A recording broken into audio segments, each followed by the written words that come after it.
Hello, beautiful people. Welcome back to Two Perfect Podcasts. My name is Yzel.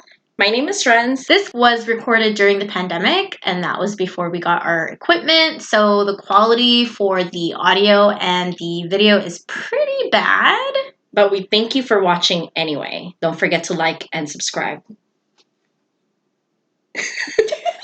Spirit gun. This episode's topic is going to be coping mechanisms and how you deal with the pressure of feeling like you need to be perfect, especially if you are coming from our background, being a female, Filipino American. Obviously, you can feel this way regardless of what you are, Race, who you are. gender, age. But we're obviously going to be speaking from our perspective. You are inundated with all of these ideas of who you should be and what's expected of you and what's right and what's wrong. And so you, in the back of your mind, you start building like kind of like this character of like who is perfect, and you want to be that perfect character for the important people in your life, because you want to appease them. You want them to be proud of you. You want to make them proud. Yeah. But sometimes those things don't align. Like who they want you to be and who you think you want to be don't always cross over. Yeah. And so there's been this lifelong journey for me on how to like cope with that pressure, because it can crush you. Yeah. Definitely. And so that is what we want to talk about today. Yeah. And you can take it away. Me first. I went first last episode. I think you should know. go first. Okay, so coping mechanisms. Don't know where to start.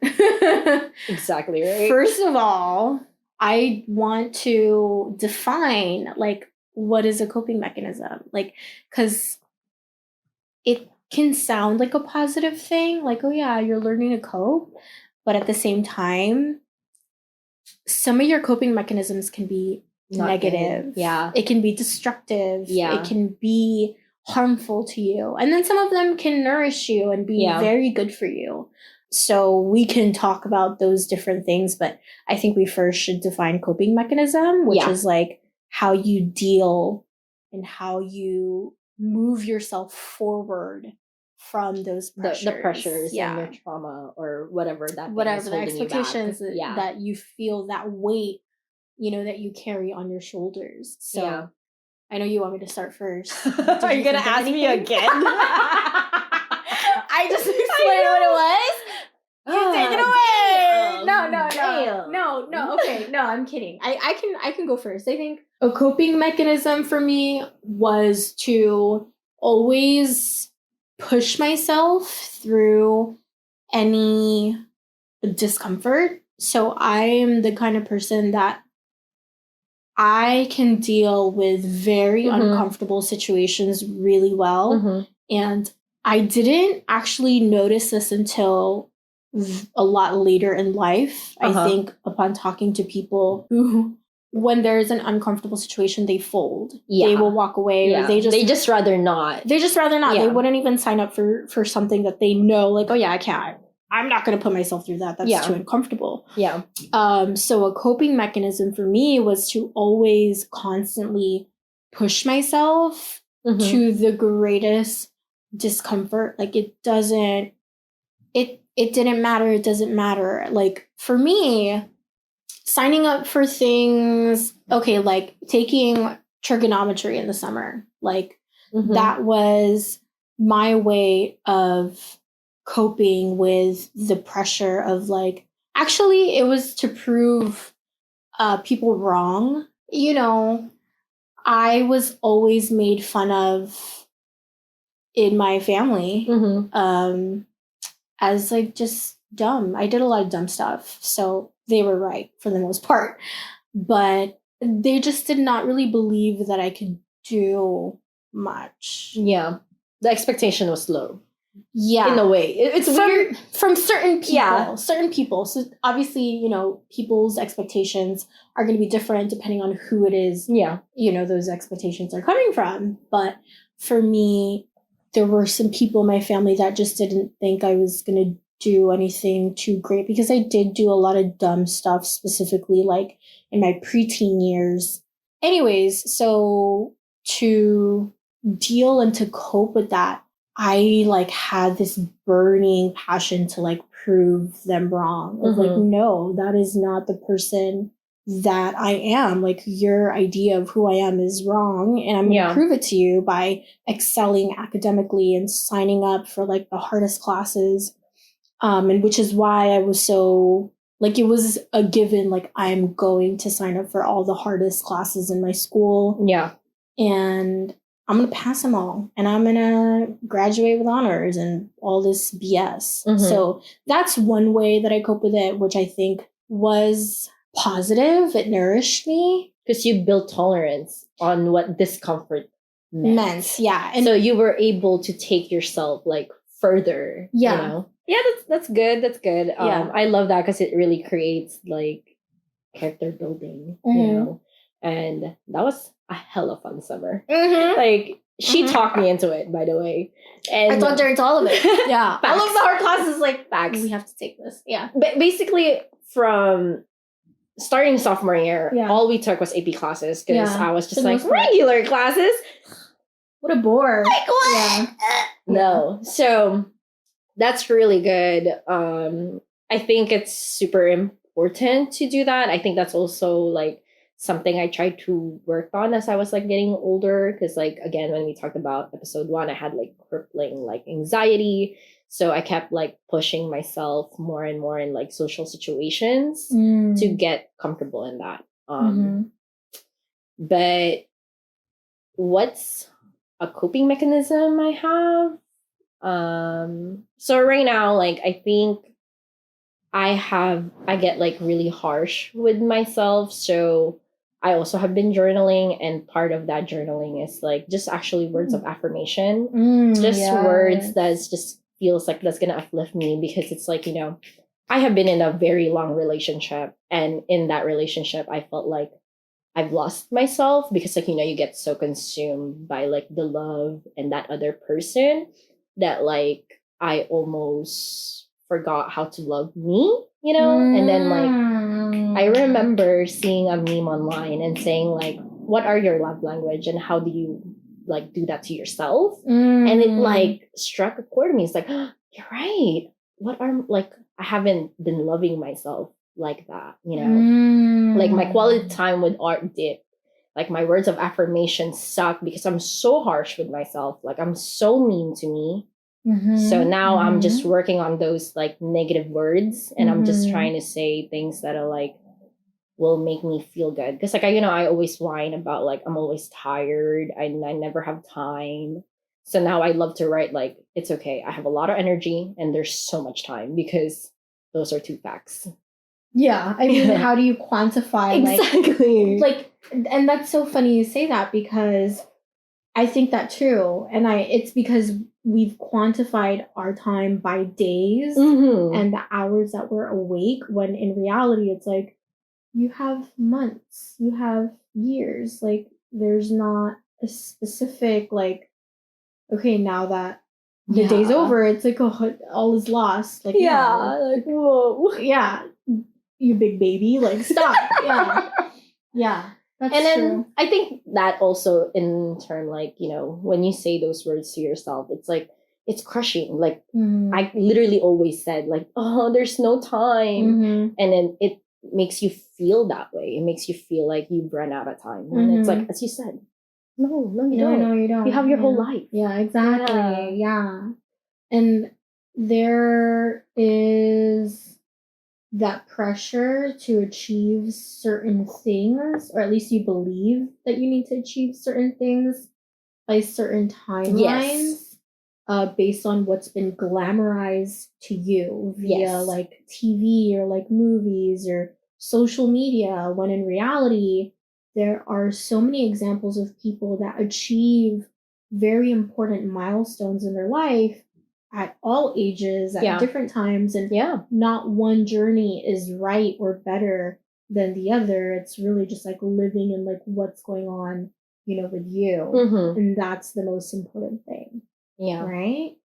You know, I took a long time to graduate college, and like when I was in that moment where, because everyone at this point have graduated, doing their career and stuff, and then at the time, like, you know, your ex told me, he was just like, it's okay, it's not like a race, like just like, you know, take your time, which is like, you know, they're all good advice, but at the same time, not that it sounds generic. Yeah, you can't help the feeling and that shame of like what the hell is wrong with me? Like, why is it taking me this long? And it's like so easy for everyone, you know? Or it appears so easy. Exactly, because you don't get to see their own struggles, right?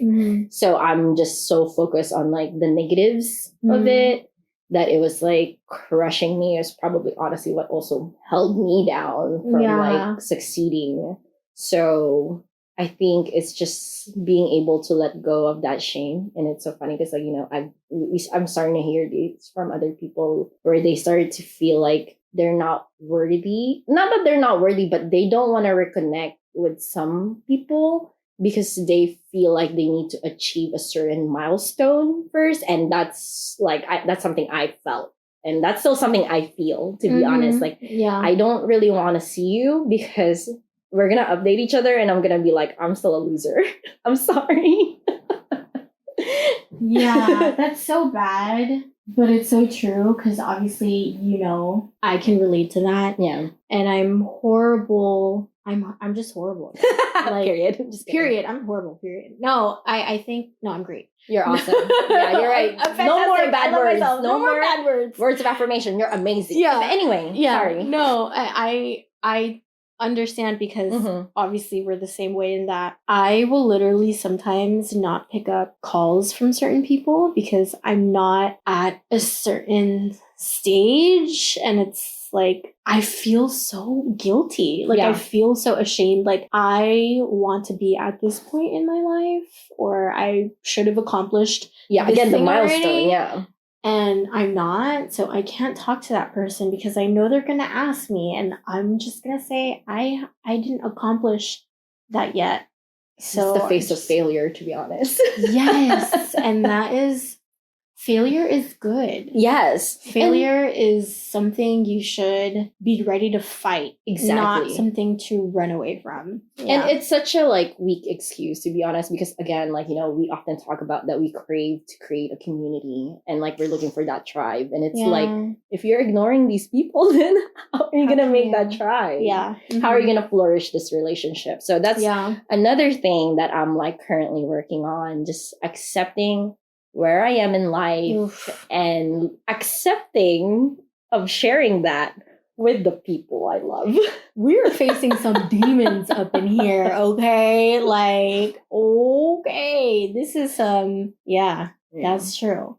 I am going to reroute to something a little very extremely, not little, very personal. Another coping mechanism that I was thinking about, because you brought up love languages and you were saying, you know, I'm not doing that for me. I do it for people because that's easy. You love them, so you want to love them, so you forget to do that to yourself. And you need that. Yeah, because you are a living, growing, breathing, beautiful person, and you need to nourish yourself to teach other people how they should be nourishing you too.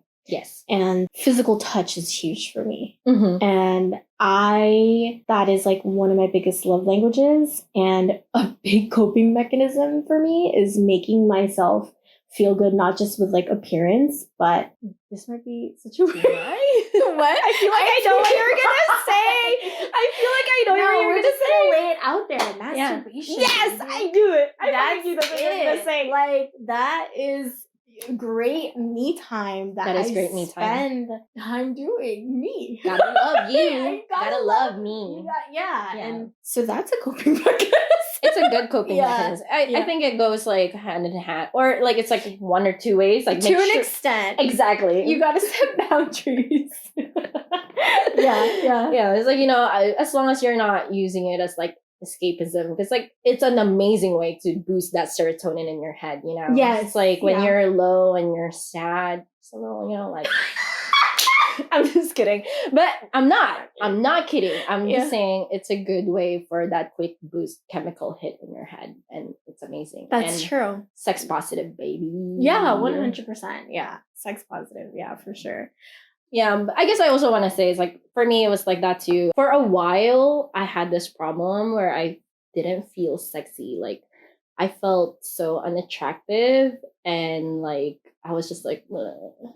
I don't know why. Yeah. So the last couple times we've been buying lingerie. So like, you know, sometimes I would just wear, Yeah. like I forgot how much I missed like dressing up in the middle of the night and just like feeling yourself, you know, it's just like, yes, I look good. Yeah, you feel good. Yeah. So that was like a very good use of time, I guess. I 100% relate to that because I don't think I'm great. I love myself. Yeah. But I did for a very long time, I didn't think that I was attractive, and I sometimes don't feel that I'm attractive. But I am attractive, okay? Yeah, I'm just trying to defeat my your demons. My demons, right? So there's this part of me that like I just want to stop saying that to myself because I work so hard not to be that anymore, but I totally understand what you're saying, and now it's like you've come to this place where you're like, no, I look great, I feel great, I love myself. But that's a constant battle. It is. Of like, every day. I need to tell myself sometimes, and yeah. Okay, so another one is like, this is me when I was young. Art is one of my biggest coping mechanism, and I'm so glad it's back in my life. And for like the longest time, it was like something that I just did for me, and that's why I think that was when I had the hardest time with like committing to being a graphic designer or anything in art. Because for a while I was just working and doing something else, and I was just like, I could do this for the rest of my life, because at the same time I was like trying to run away from that. But I'm so glad that I stuck to it, and then I just did art, and now that I'm doing art again for myself, like it feels good. Like my identity is back. You know, because again, I think what I was trying to say earlier, I said I lost myself in my relationship because I was investing like a lot of time in that. I was like, I was consumed by it. So me now being back doing art, it feels so good. Yeah. Like I just know myself all over again. Yeah, I love that. Yeah. And by the way, she's ultra talented. You got to follow her Instagram because she's posting her stuff up there. You got to work with her. Like I connected her with somebody that I knew who needed a graphic designer, and he absolutely loves her work. Like his reactions. It's because you know, because you're really good at what you do, and so he's just blown away by your work. And every time you send him, you know, the product, he's beyond elated. So that's good. Yeah. And the fact that you've connected to it and you're in a spot where you can like step into launching that, you know, as your career. And that was the thing that, you know, as a child, like I know, like little me is looking at me like, I can't believe you making it to a reality. Yes, it makes me want to cry. Which is something I'm also like working on. Like, you know, you were just complimenting me, and that was like super hard for me. Yeah. Because like I don't know how to deal with compliments.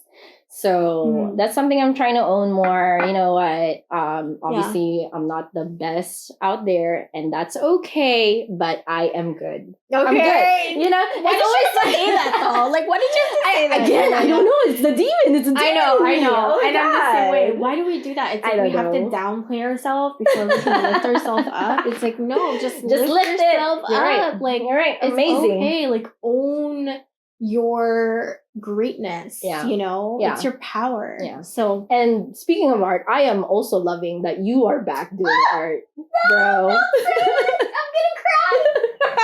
cry. Yeah, I know it. And it's the same, which I think is why hearing you say that gets me emotional, because I can 100% like relate. You're in the same timeline too, right? Isn't that a trip? Like did So in this. sync. Yeah. And then we just did this. Like this. And if no one's watching the video, I'm just doing hand movements that like separated and came back. If you're just listening to the audio, go to YouTube and watch the visual because you're missing out. Yeah, you're missing out on all the foolishness we're making in our face. Yeah.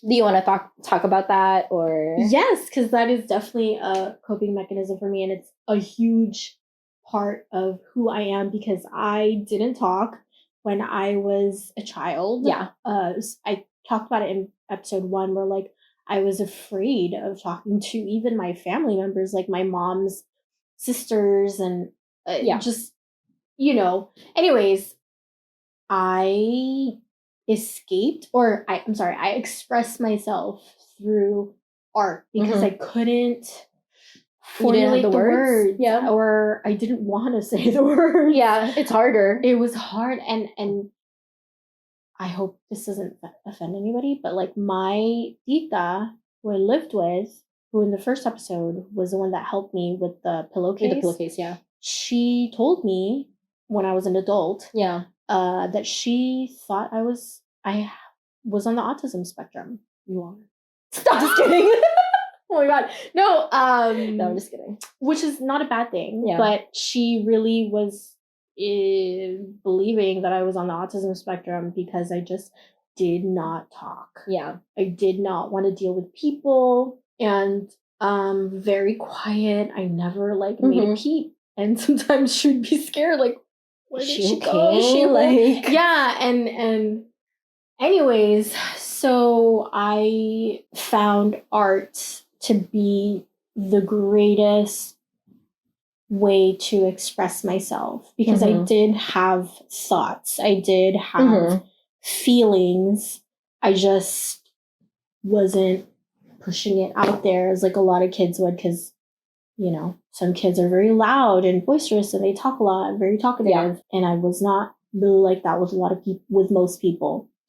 And so drawing and singing and dancing and literally every form of artistic expression. You like dipped in. I owned it, and I was good at it. Yeah. And now I can say that without feeling guilty. Yeah. Because it's true. Yeah. Like, that was a thing, and I don't have regrets. I really don't. No regrets. But a big regret for me is like stopping that. Yeah, me too. Back in 2019, I hired this girl for my company, and she, in the interview, we were just talking about like, you know, what are some things like you are interested in, and she said dance, and that was the thing that I really fell like head over heels in love with. Yeah, that was like your number one art expression. Yes. Yeah. And she said dance, and she told me her story, and she stopped dancing for a long time, and she finally got back into it. I think at that point when I did her interview, she said she started taking classes like a year ago. Yeah. And I think she had like a couple years of gap of like not dancing at all. And she said, yeah, I love it. I feel more me when I dance. Yeah. And I literally like, I don't even remember the rest of the conversation because it stopped right there. I just like had to sit and think about that sentence, and I was like, holy fuck. Yeah. I feel more me when I dance. It's so true. And I was without it for so long, and now that we're in this panorama, I've been taking like dance classes, you know, the online dance classes. Yeah. And that's a good start. I to get back in it. Like myself again. Yeah. And it's like, I can't believe that you went so long without it, that you were okay. Because you were okay. You were surviving. Yeah. You were living. It's not like, oh my God, like you're just a shell, you know? Because you're thought I was. Exactly. You just lost a part of you. And it's so funny. Part, yeah. Because like that was one of the first like remember when we met and I told you, it's like, do you dance? Okay, let's give context though. Yeah. So in our high school, like the lunch area, we constantly had like dance battles. Yes. We were so active. Yes. Because you just, this is Los Angeles and you have a lot of performers here naturally. Yes. And, a lot of dance movements are born out of Los Angeles. And so a lot of kids would have crump battles and, breakdancing battles and just dance battles, period. And I would always be just kind of vibing in the back. And I think maybe that's what... Yeah, I think so. I think you were doing like small little tiny like foot movements. Just so then I looked at you and be like, do you dance? And you're like, how'd you know? And literally I said, you just have that aura. Oh my God. Literally. Yeah. And then that's how our friendship was formed. Yeah, pretty much. No, our friendship was formed because Miss DePaulo had us write on index cards. She was our homeroom teacher. This was our very first day of high school, freshman year. I remember this. Homeroom. You were late. And of course, true Renz fashion. Yeah. And I was sitting writing down. Anyways, let's fast forward. I was writing on our index card like details about yourself or just like facts about yourself or interests, like your favorite movies, your favorite books, like just who you are, like characteristics, whatever. And we went around. My side went first, and then your side went last. Because I was on the other side, and you were the other side. Yes. And then you did your index card, and I was like, "Talk to that girl. I gotta talk to that girl. There's something about her. I gotta talk to her." I also thought that too. Yeah, I know. Because you were sitting next to Dana, which is no, you weren't. Was it Stacy? Okay, it was 60. Yeah. Okay. No, Stacy. Stacy? Oh, you're right. Yeah, she was my first friend. You're right. You're right. It was Stacy. All the Filipinos were sitting across. Yeah. Yeah. It was me, Dwight, like all the Filipinos. Anissa and Karen. That's the one I remember because like those were the seats next to me. Yeah. And then I also remember like we got out of like first period or something and we're like by those stairs. And I remember I like wanted to catch up to you. And I was like, were you hanging out? Yeah. I was like, with you, baby. Yeah. With you. Yeah. Okay. Yeah. And then that's how it formed. That's how it formed. And we never left each other's side ever since. A little bit. No, that's false. I think this is such a cool thing to talk about is we went separate ways, which is also a coping mechanism. I wasn't coping with anything when I did that, but it just dawned on me that's also a coping mechanism is to run away, baby. I run away. Yeah, I run away. Yeah. I hide. I cower. Me too. I don't want to deal sometimes with those pressures. And that actually maybe was a coping mechanism. Yeah, I was going to say maybe because I went to college out in New Jersey, City, New Jersey, baby. And I've never been to the East Coast, but I wanted to get as far away from Los Angeles as I could. You just want to live your life. You just want to grow. Yes, I love. Again, you were just saying it, you want to push the boundaries of your discomfort. Yes. And what's more discomfort than moving out of your everything city? Exactly. Yeah. Exactly. And maybe that was a coping mechanism of like feeling, because now that I'm all the way across the country, I don't feel that pressure, from my family. Because a lot of it is from my family. I'm not going to see them every day. They can't visit me on the weekends. I can't visit them on the weekends. Yeah. You're right. That was that. So maybe that was a thing. But to go back to what I was saying, I think it's really cool. No, not really. It's cool. It's cool. It's chill. Yeah. We went our own separate ways with, of course, the communication on social media. But there were times where, because we're both pretty bad texters. Yeah. And so there were periods where we didn't talk for months. And this is before Instagram, so we can't even just share memes randomly. Yeah. There's none of that random like link up. So it was like literally dead silence for months on ends until like something is up and we eventually, which is another coping mechanism that's just staring us in the face. What? This, just talking to each other all the time, is a coping mechanism. Yeah. I can't stop. Yeah. We can't stop. We can't stop talking to each other. I'm talking to her in my sleep. I'm talking to her like 5 a.m. Like that's true. Yeah. That's So true. it's like, get yourself a best friend and just say whatever. Just say whatever.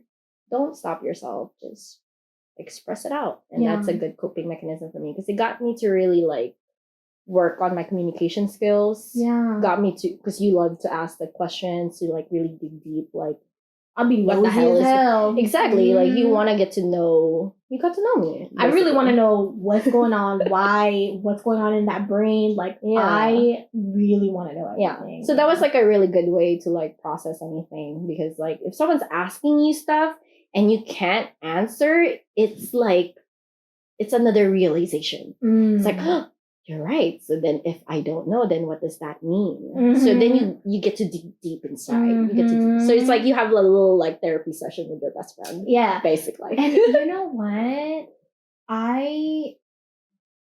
I'm so happy, obviously, that we have this, but I'm so, I don't want to say sad, but kind of sad that some people don't have that. Yeah. Some people don't have that person that they can just like share who they are with. Yeah. Like no conditions, like unconditional love and acceptance, and just no shame and no like nothing. No It's expectations. Just, no expectations. It's just you can be authentically 100% yourself, flaws and all. Yeah. You know, some people don't ever find that. Yeah. That's so sad. But if you want to reach out, if that's you and you don't have like someone to vent to, you could come to us, share us your stories, and then we'd love to share them. Yeah. We'd love to give our feedback. We'd love to ask you the hard questions. Yes, that's true. Yeah, for sure. So it could be us for them. Yeah. If you want, if you need we're if you here need for that. you, babe. If you don't need it, it's cool. Live your life. Yes. And you know what? Another coping mechanism for me. Yeah. Food. Oh, yes. Food. I love cooking. I love baking. Yeah. I love. Again, I think it's just the ability to create. Yes. And then just being able to share it and make somebody happy. Yes. Because, you know, it's damn good. Yes. And it's like, I know, baby. I know. So that has been a coping mechanism, but I really don't know when it started. Probably high school for me. Same. Because, like, you know, we did that, like, little cookings here and there. It was enough to, like, kind of pique my interest. And it was so funny that, like it's almost innate in us because it's, like, we're Filipino, you know, and like food is like one of the biggest like love languages in our culture. So it was like inevitable. That we are gonna be in that route. So I think it was just I love that just naturally happened. For us, you know? Because fun fact, like Filipino parents don't say I love you. At least mine don't. We just say, have you eaten yet? Yeah. Kumain ka na? Yeah. Kain. Yeah. Kain na. Yeah. That is their way of saying, like, I love you. I care for you. I care for your you. well-being. Yeah. Don't die of starvation. So that makes sense why it's huge for us. Yeah. It makes us feel better because we are making something for ourselves to nourish ourselves and those that we love. Yeah. And I love cooking. I never thought I'd feel that way about that because it just became like, it was natural because like, obviously I started cooking because I left home. So it's like, who the fuck is going to feed me? Yeah. I have to feed me. So then first I was just like doing it for sustenance. And then eventually, because like I started to get like good at it. So it was like, that's when the love like really, really manifested. When did you realize you were good at it? When I got good at it? No, specifically if you needed a time, I think I got really good at it like during Jackie's senior year. So what's the timetable? 2014. Yes. So around that time is, I would say, when I got very consistent in cooking. Because like initially I only cooked like basic food, and I remember making my first like lugaw, which is porridge, and it was just like, I just remember it being very but now when I make it, I'm like, damn, that shit It slaps. Really? It slaps. It's good. I haven't had boba in a long time. Me too. You love me, right? No. Yeah. But usually you'll have that when you're like sick. Though. Yeah, exactly. Yeah. Because like I remember Jackie got sick and I wanted to make it for him because it was like love language. Yeah. But there's And then- ginger in that. Yeah. Yeah. And then I'm I just not a fan of remember making it and I'm just like, it's not as good as how like my mom would make it or my Yeah. grandma. So Yeah. it's like, but then eventually I just remember like, eventually it got good and I'm just like, wow, I can cook. Right? That feeling, that revelation feels so good though. Yeah. How Like- about for you? Or you were just good at it naturally? No, I think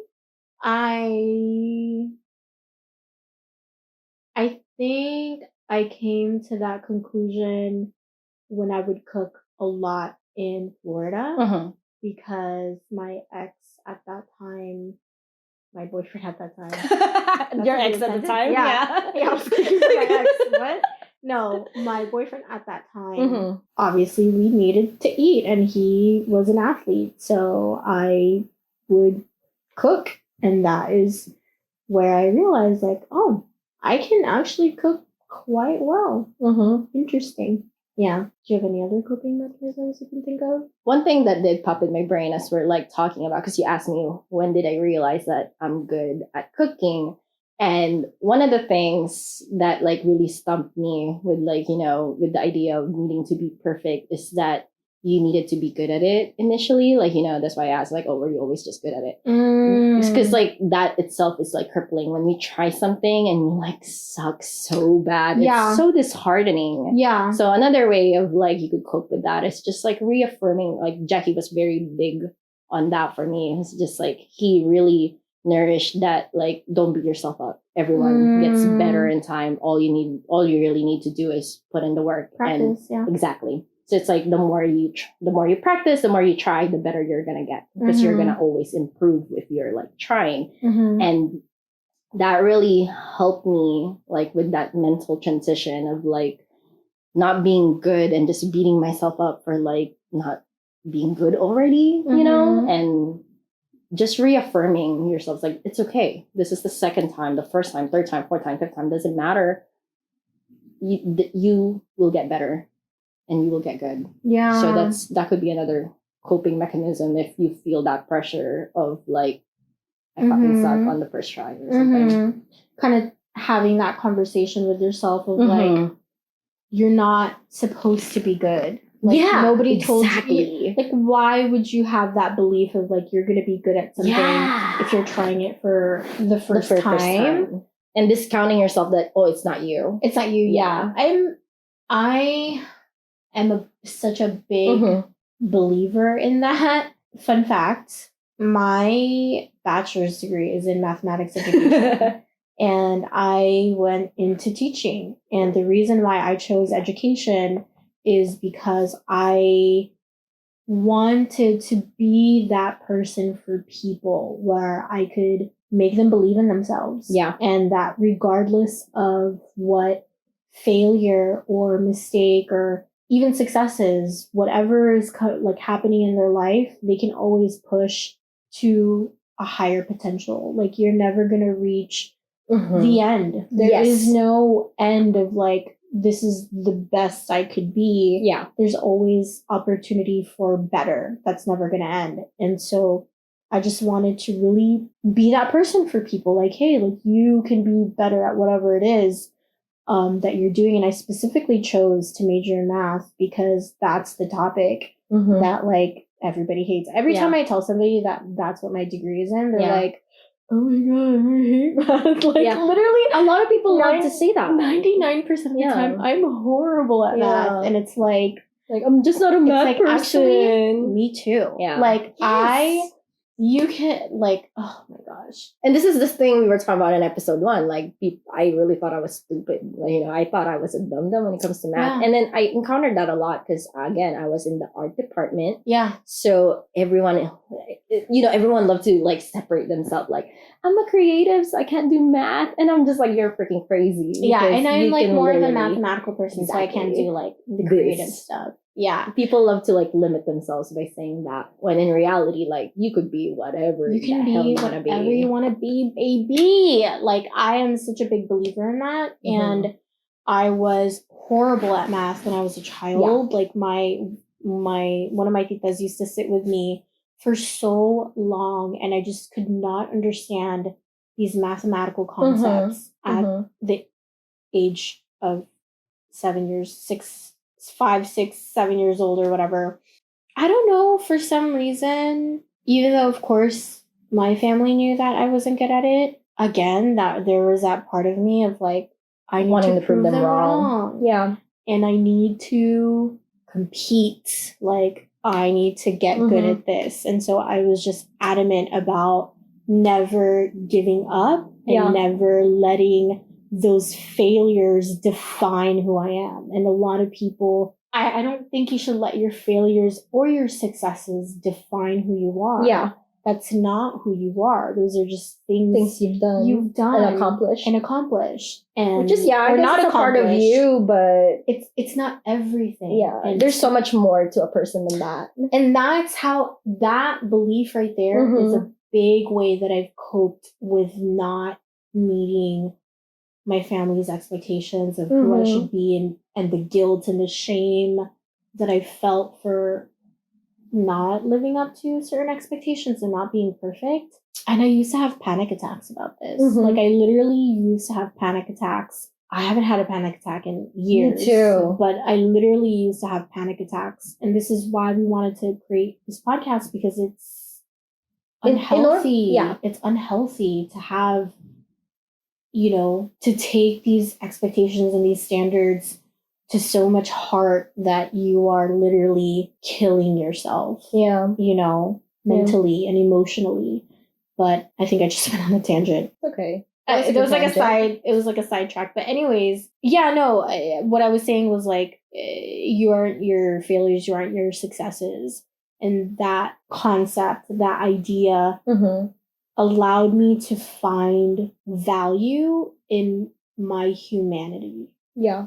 Yeah. You're not like a piece of paper that you just write down. Like, what you are, you're so much more than that. So yeah. I think what also like just really helped me overall was like, I started writing like the person I want to be and how I could be that person. So I feel like that really helped my mental image of myself. So it's like, okay, if we don't like who we are right now, who do we want to be? And let's be that person, And I lost my train of thought because I was just so caught up, because you just said like, you haven't had a panic attack in so long. Insane. Yeah. And I don't know if that's just because we just got really good at like our coping mechanisms and like who we are now as people.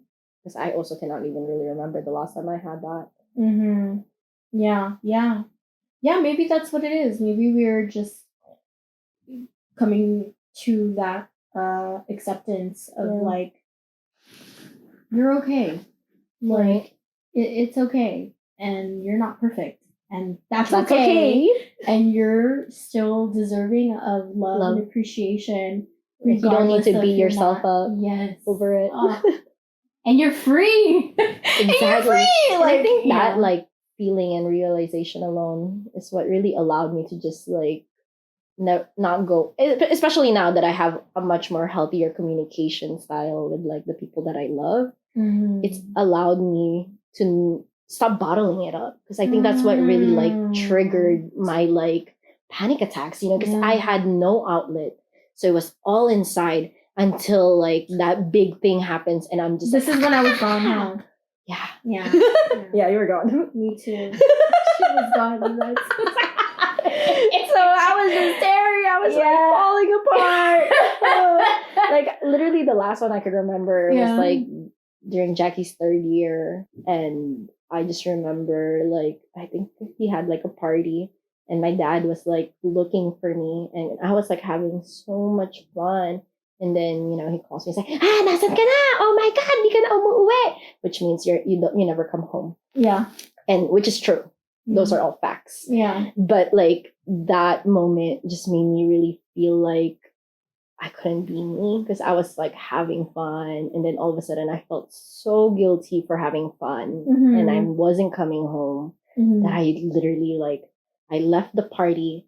I was like crying. I was crying so hard. I was like yelling. Like I had to like leave the like his door so like his guests can't hear me. I'm like freaking crying and yelling and shit. And Jackie's like, oh my God. I don't even really remember anymore how it went. Yeah. I just remember that instance. And I think that was the last time I had a panic attack.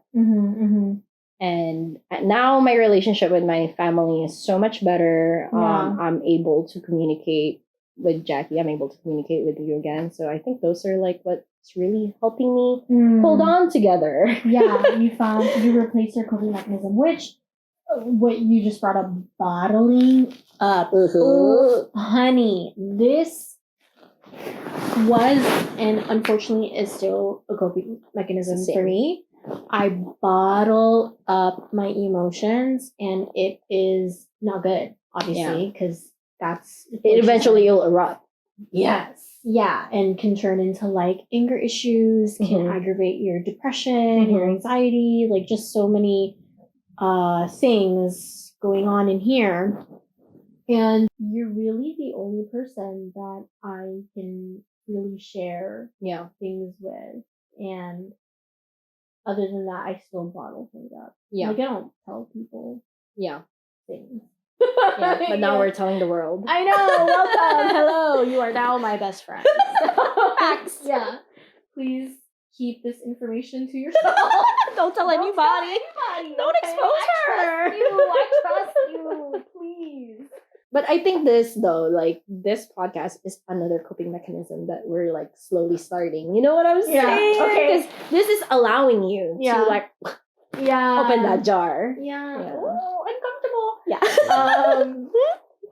Who is she? What am I? I'm gonna wear a mask. Just kidding. That's true though. Right. That's true. But then I do have to add this. Yes. It allowed me to be very introspective. Yeah. And it allowed me the ability to reflect and analyze myself so I could really understand what's going on in here. Because I was able to do that, all I needed was to adapt or improve on my communication skills so that I can, effectively communicate what's going on to other people if the situation really required it. Yeah. I'm like the kind of person where I can sit with my feelings and my thoughts and think, okay, like what's going on? So I don't ever have explosive arguments. I don't, because, if I did, then it's over. It's over. It's unproductive.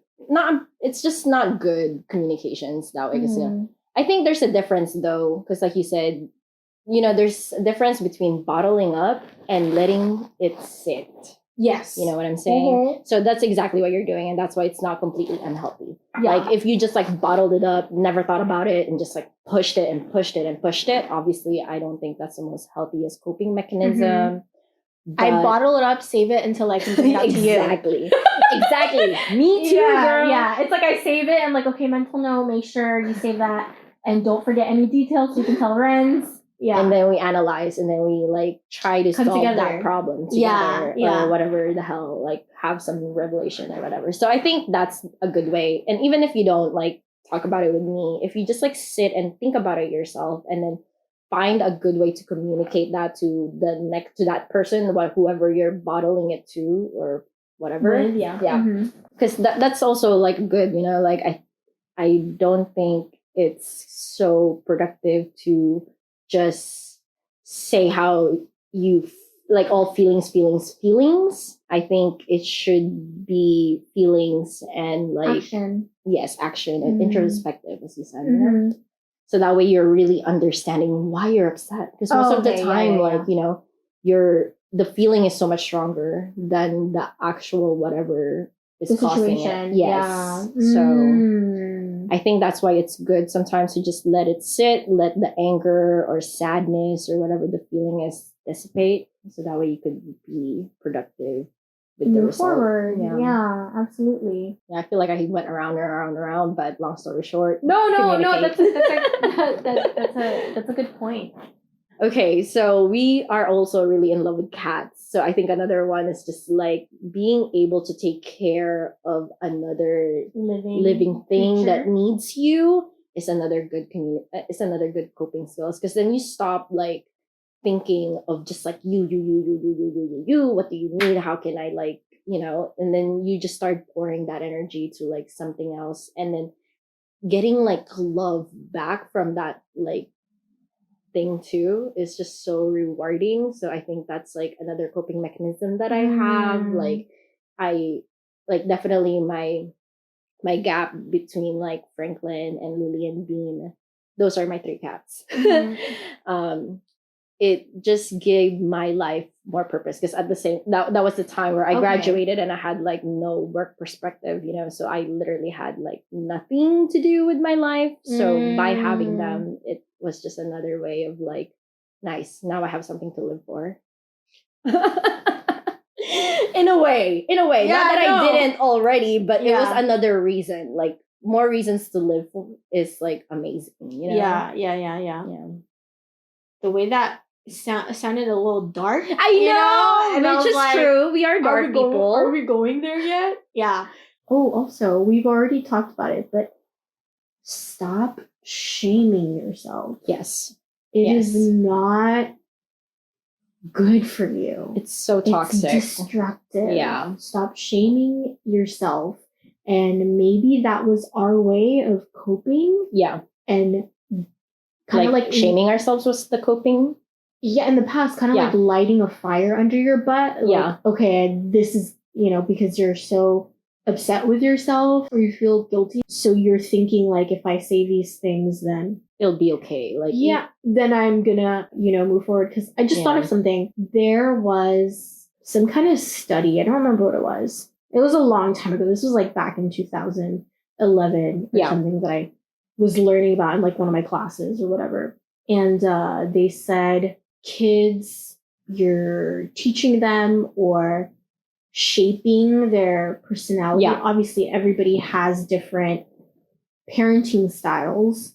And it's very common. And I know I was parented this way, but they cut out a box of like good and bad. Yeah. So if you do something that is bad, then they label you as bad. Yeah. Right? Like, oh, you're a bad kid. Yeah. You don't want to be a bad kid. And I remember learning about that and then also seeing it because I have a younger sister who we have a 16-year age gap. Yeah. So seeing the way that like my mom was raising her, I remember learning about that in class and then seeing it in person. And I think my mom was like praising her for being like a good girl. Yeah. And then, you're such a good girl, like blah, blah, blah. And then,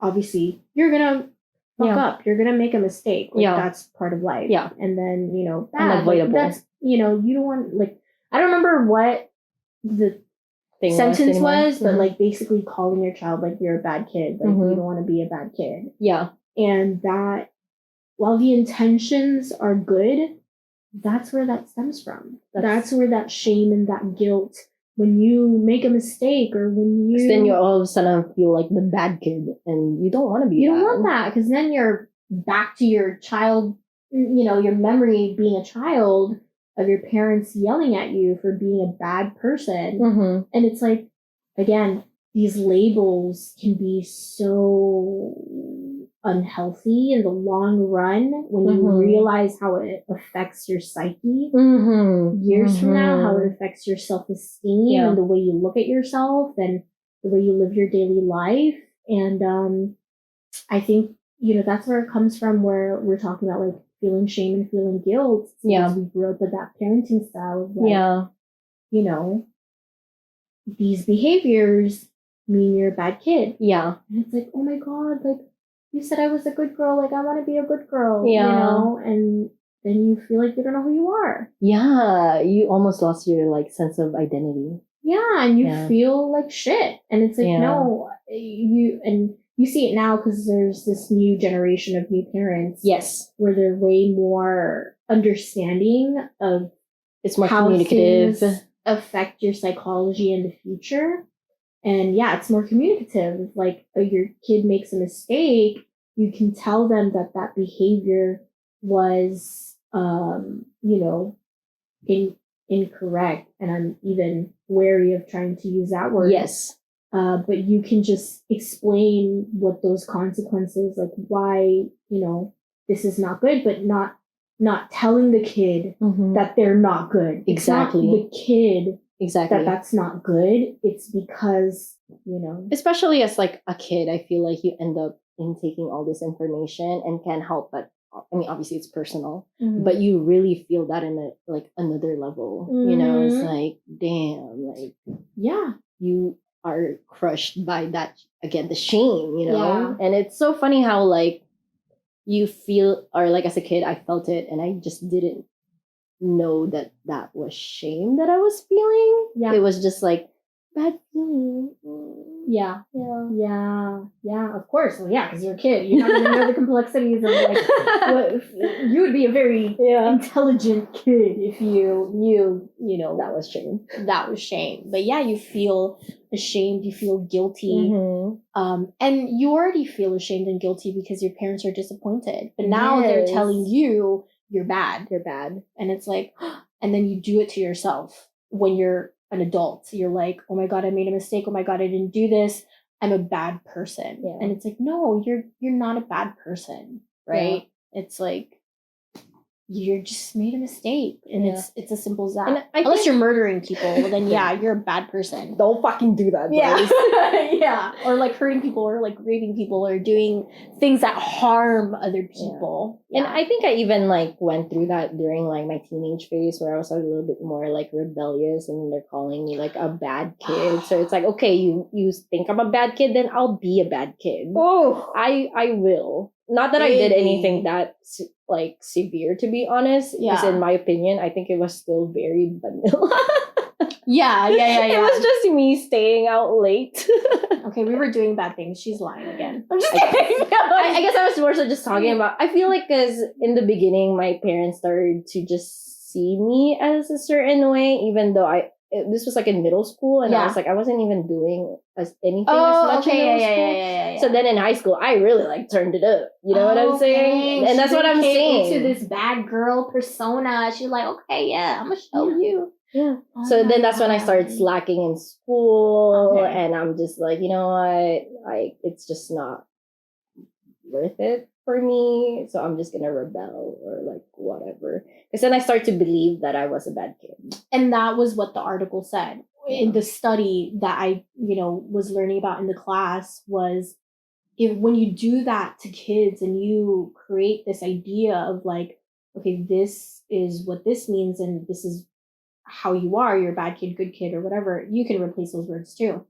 Then they will believe that that's who they are, and then they will eventually question, or they could eventually question of like, okay, well then I guess, is that me? Then I'll just keep doing that. Yeah. If I keep doing these things that identify with this specific word, then I guess that's who I am. Yeah. And then they're stuck in this cycle of being the bad kid, and that's why kids can fall through the cracks, because we label them and we tell them, hey, this is what you are. And then, okay, then that's what they're going to be. It's like a self-fulfilling prophecy. Exactly. And that's why I wanted to be an educator. To just reprogram kids. Yeah, absolutely. And just change the way we raise the next generation. I feel like there's so many good studies and research that's been done by incredible people and so many different pathways that have been forged by these progressives. And I wanted to blaze a new trail for something like that. Yeah. Not anymore. You do. You still do. I still do, but not in the conventional fashion. Yeah, there's so like you now because like you're getting older and you realize like there's so many ways to do that. It's not just that it's one not just way. In the classroom. Although I love being in the classroom, but sometimes not really. Yeah. For sure. I feel like I was gonna, like, you said something and it like sparked something in my head, and I'm like, oh, don't forget, and then I forgot when we shut the fuck up. So typical. It's okay, you're not a bad person. You're still a great person. Thank you. Self-care. Okay. You know, I know this is like so cheesy and it's so like it's everywhere. Everyone does it. So it might even just be like, but I think it's just like dedicating time to reinvest in your physical body. That's another coping mechanism that I'm working on, you know, just like making sure that I'm getting proper nutrients, and, you know, even making it a little spa day, just even maybe putting on a face mask. Like, it doesn't have to be like grandiose, you know, it just could just be something small that I could do for my body. Because I think there's a lot of connection between like your mental health and your physical body. Like, I think a lot of people, you know, because when you're depressed, it's like one of the first things that just kind of like you start neglecting, you know, like my eating schedule sucks, like my sleeping schedule sucks. So that's like something that I'm trying to work on. Just trying to feed myself at a certain time, giving myself certain nutrients in order to have better coping skills, you know, because I feel like, you know, when I don't do that, I'm so much more susceptible to my depression. Because like, well, no shit, bro, you're not sleeping, you're not eating, you're not giving yourself enough energy to like do your day-to-days. So they all start to like, of course you're gonna drop into a funk. Exactly. Yeah, for sure. So I feel like that's something that gets neglected all the time, just like, you know, your own physical health.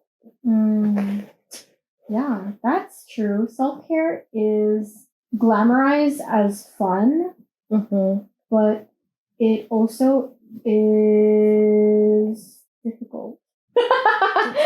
It's hard. Especially on your toughest days where you need it most. Taking care of yourself is a difficult task. Can feel like it, but very much necessary. And like you said, self-care can encompass, you know, face mask and like spa days, eating right, but it also can encompass like limiting the time you spend on certain thoughts, the time you spend with certain people.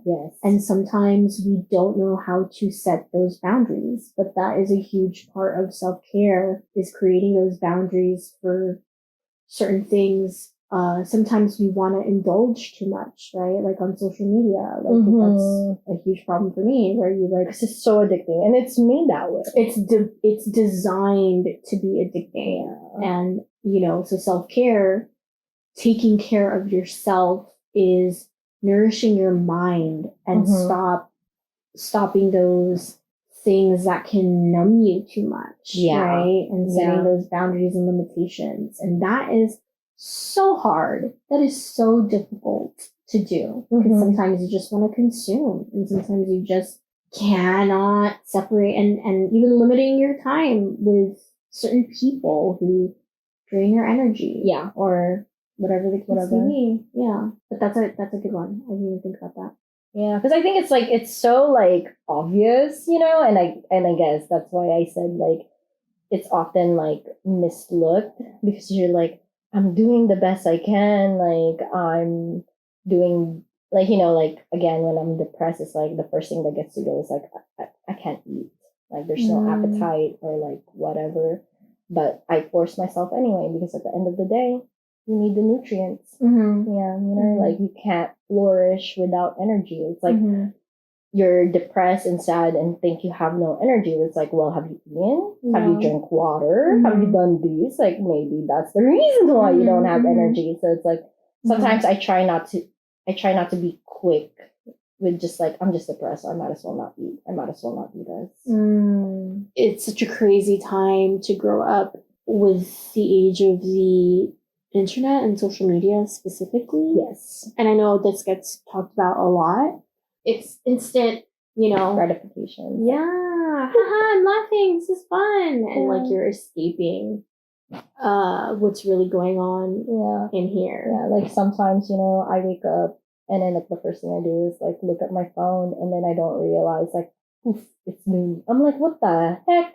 What the heck did I do? Yeah. Nothing. I just looked at Maybe we moon should all just day delete it for a little Yeah, I feel good. bit. Me too. Obviously, because we're unpacking a lot of things. Yeah. I think we gave a lot of examples of different coping mechanisms and a lot of revelations that we've come across. And I have to add that a lot of these revelations are from years and years and years of trying things and failing at them and figuring stuff out and not figuring stuff out. And to be honest, it's still like in the process. Like right now, I still don't feel like I have, like, I know we shared a lot, but I still have days where my coping mechanism sucks. Yeah. Like, or you're not utilizing exactly the ones that you know are gonna really work. gonna move you forward. Exactly. Yeah. So again, it's part of that. Like, don't beat yourself up if you do have that day. Don't shame yourself, girl. Just learn how to use those other communications or other like skills that you picked up in order to just move forward. Yeah. We just gotta get you to the next day, the next hour, or whatever. Those are just some of the things we wanted to share today.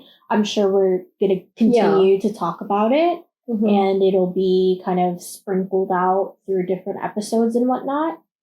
But if you feel like some of those connected with you, let us know. Or if you feel like you have things that you want to talk about that maybe really works for you and you're very excited to tell other people. Because that's like a thing we do is like sometimes I get super excited, like, dude, like I am doing this now and it feels so good. Yeah. And, we have that to kind of bounce ideas off of each other. Yeah. But now we want to build this community where we can really create a safe space for other people to share those ideas and we can just thrive together. We just want our lives to be better too. And we want that journey to be with you guys. For sure.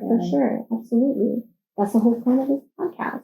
I've had friendships where I could freely and openly talk just be yourself about anything and be authentically myself. And that's what we want Too Perfect to be. It's kind of an irony thing. It's Too Perfect is not about being perfect at all. It's owning the fact that you're not. And it's okay. Yeah. Being able to let that go. Yeah. Yeah. So anyways, please give us feedback. I know I'm just beating out the dead horse and I just said that.